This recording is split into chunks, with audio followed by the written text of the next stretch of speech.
Hero होने का मतलब शोहरत पाना नहीं, बलिदान करना है। आज फर्स्ट ईयर क्लास बड़ी बकवास।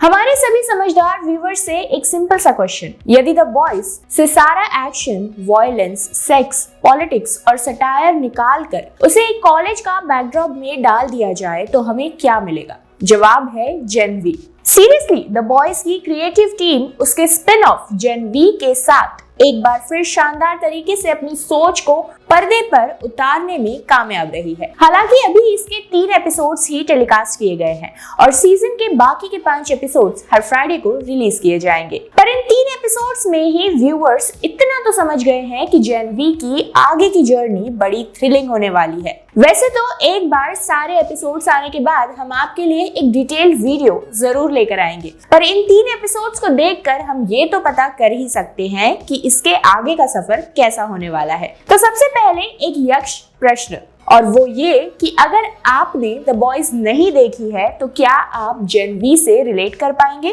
उसे समझ पाएंगे? तो इसका जवाब है जी हाँ, बिल्कुल देख सकते हैं। अब देखा जाए तो जेन वी द बॉयज का स्पिन ऑफ है, तो ये तो क्लियर है कि कुछ रेफरेंसेस तो ऐसे ही होने वाले हैं जो सीधे सीधे द बॉयज से जुड़े हुए हों, जैसे द 7 या फिर वॉट, और कुछ ऐसे ही रेफरेंसेस और नाम जो अगर आपने द बॉयज देखा है तो आप जल्द ही उनसे रिलेट कर लेंगे। पर अगर आप डायरेक्ट जेन वी देख रहे हैं तो भी यकीन मानिए आपके वॉचिंग एक्सपीरियंस पर कोई फर्क नहीं पड़ने वाला है। जेन वी में कहानी है एक खास कॉलेज गॉडल्किन यूनिवर्सिटी की, जहां यंग स्टूडेंट्स को अपनी पावर्स को यूज करना सिखाया जाता है, या ये कह लीजिए कि सुपर ह्यूमंस को सुपर हीरोज बनाया जाता है। कहानी की शुरुआत होती है मैरी से, जो अपने ब्लड को कंट्रोल कर सकती है और उसे एक हथियार के रूप में यूज कर सकती है। अपने इसी पावर के कारण उसने जिंदगी में काफी प्रॉब्लम्स फेस की है और अब वो अपने पास्ट को भुलाने आती है गॉडल्किन यूनिवर्सिटी में, जहां उसे उम्मीद है कि वो द 7 की पहली ब्लैक वुमन बनेगी। यूनिवर्सिटी में मैरी और भी कई दूसरे सुपर पावर्ड स्टूडेंट्स से मिलती है और जिनमें से हर एक के अपने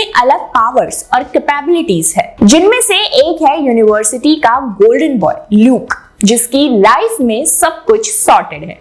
उसके पास एक सुंदर गर्लफ्रेंड है, बहुत सारे फ्रेंड्स है और यूनिवर्सिटी के हर लीडर बोर्ड में उसका नाम सबसे ऊपर है। सीधे सीधे कहा जाए तो ये श्योर है कि वो द 7 का हिस्सा जरूर बनेगा। ल्यूक जहां खुद को आग में बदल सकता है, वहीं जॉर्डन है जो कि एक शेप शिफ्टर है और एक लड़के और लड़की दोनों ही ह्यूमन फॉर्म्स में खुद को बदल सकता है। एंड्री एक मेटल बेंडर है और ल्यूक की गर्लफ्रेंड केट जो कि किसी के भी माइंड को कंट्रोल कर अपनी बात मनवा सकती है। साथ ही मैरी की रूममेट एमा जो खुद को कितना भी छोटा कर सकती है। मैरी के लिए ये किसी सपने के सच होने जैसा है, पर बॉस लाइफ में सब कुछ इतना इजी नहीं होता, स्पेशली जब लाइफ सुपर ह्यूमंस की हो। अब मैं आपको इससे ज्यादा कुछ बताकर कोई स्पॉइलर नहीं देना चाहती या कहानी का मजा खराब नहीं कर सकती, पर हाँ इतना बता सकती हूँ कि एक पार्टी में कुछ ऐसा होता है जिसका असर इन सब की लाइफ पर डायरेक्टली पड़ता है, जिसके बाद शुरू होती है हर कैरेक्टर की इंडिविजुअल जर्नी जो कहीं ना कहीं आपस में एक दूसरे से जुड़ी हुई है। एक बात तो श्योर है कि शुरुआत से ही शो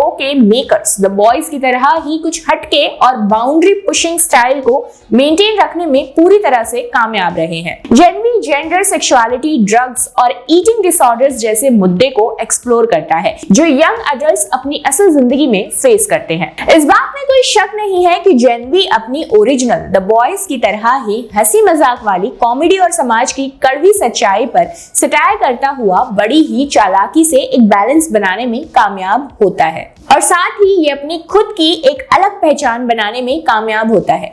जेन वी के 3 एपिसोड्स में इस बात का ध्यान रखा गया है कि हर एक यंग सुपर हीरो को उसकी अपनी एक कहानी और खुद की प्रॉब्लम्स दी जाए। मैरी की अपनी बहन से रिश्ते, एमा का अपनी बॉडी को लेकर समझौता करना या 2 अलग अलग जेंडर के बीच में फंसा जॉर्डन, ये वो कुछ ऐसे पॉइंट्स हैं जिन्हें हम शो की कुछ खास बातें कह सकते हैं।